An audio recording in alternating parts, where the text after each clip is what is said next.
غالباً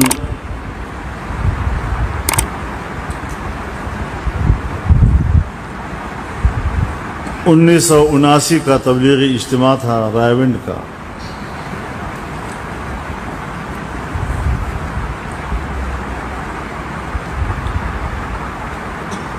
ہم بھی اسی سال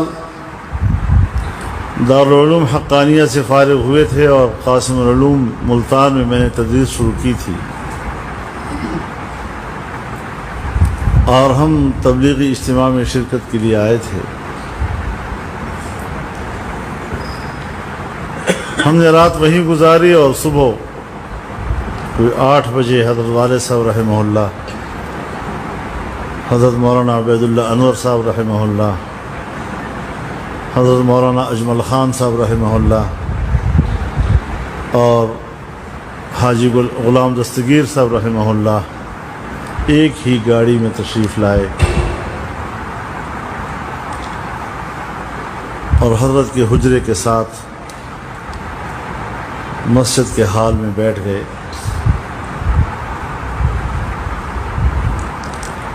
والد صاحب رحمہ اللہ نے فرمایا کہ ہمارے لیے ان کو نہیں اٹھانا،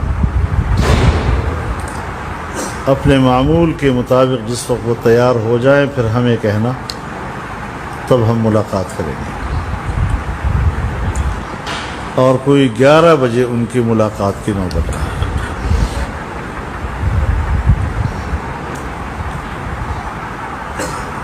میرے ایک استاد جو دارالعلوم حقانیہ میں میرے جانے اور وہاں داخلہ لینے کا باعث بنے تھے، حضرت مولانا محمد علی صاحب رحمہ اللہ سوات کے تھے. وہ حضرت شیخ کے شاگرد تھے، مظاہر العلوم سہارنپور کے فارغ التحصیل تھے.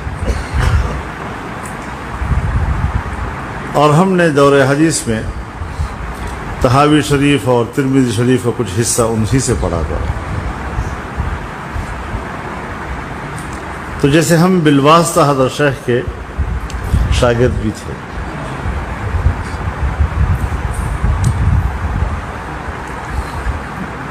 جب ان کی مجلس میں ہم بیٹھے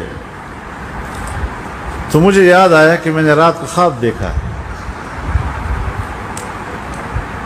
کہ میں حضرت شیخ سے سپارہ پڑھ رہا ہوں،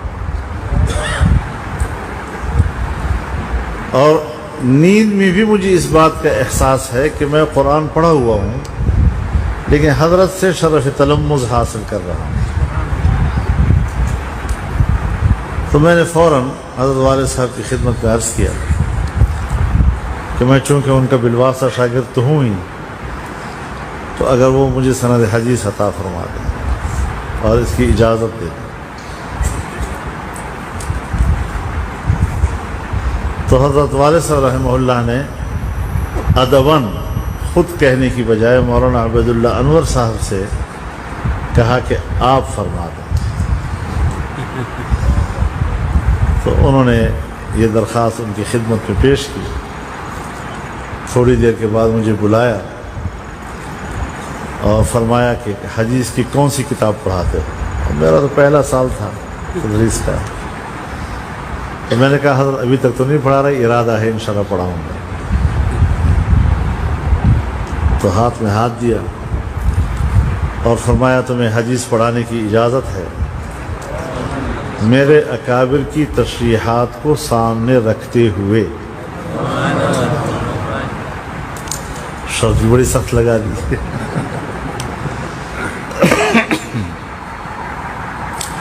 میں نے خود اس کا ایک مفہوم اپنے ذہن میں متعین کیا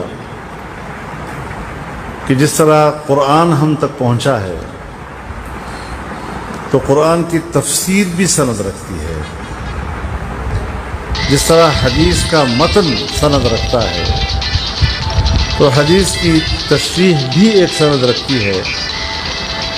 تو ہمارے اکابر نے جس طریقے سے اپنے اکابر و اسلاف سے اور اساتذہ سے اس کی تشریحات وصول کی ہیں، یہی ان کا مقصد ہو سکتا ہے.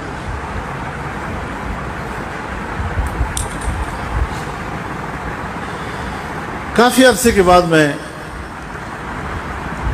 برطانیہ گیا، وہاں پر دارالعلوم زکریہ میں حاضر ہوا، ڈیوزبری میں ہے نا، ہاں بری میں دارالعلوم عربیہ میں حاضر ہوا، اور یہ میرے خیال میں میرا کوئی دوسرا یا تیسری بار تھی وہاں جانا۔ حضرت مولانا یوسف مطالعہ صاحب آج کل بیمار ہیں، دعا کریں اللہ تعالیٰ ان کو صحت کاملہ عاجلہ مستمرہ نصیب فرمائے۔ میں نے ان سے پوچھ لیا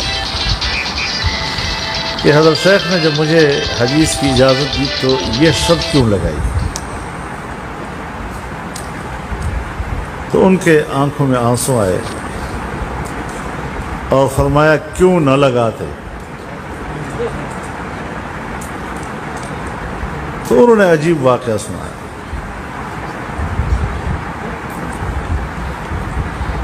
فرمایا کہ حضرت شیخ نے خود فرمایا مجھے کہ ایک رات میں نے خواب میں جناب رسول اللہ صلی اللہ علیہ وسلم کی زیارت کی، اور آپ نے فرمایا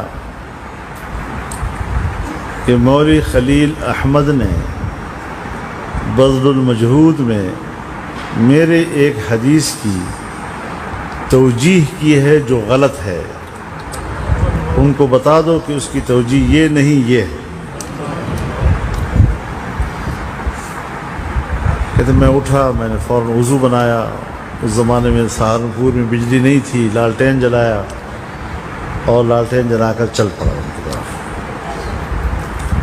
راستے میں جاتا ہوں تو ایک اور آدمی بھی لالٹین جلاتے ہوئے میری طرف آ رہا، آمنے سامنے ہوئے تو مولانا خلیل احمد صاحب،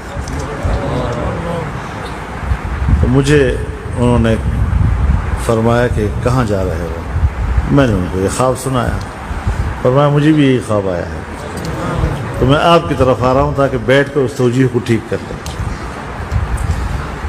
تو جن کے احادیث کی خدمات کی نگرانی حضرت صلی اللہ علیہ وسلم نے خود کی ہو، پھر کیوں کر وہ آپ کو یہ نہیں کہیں گے؟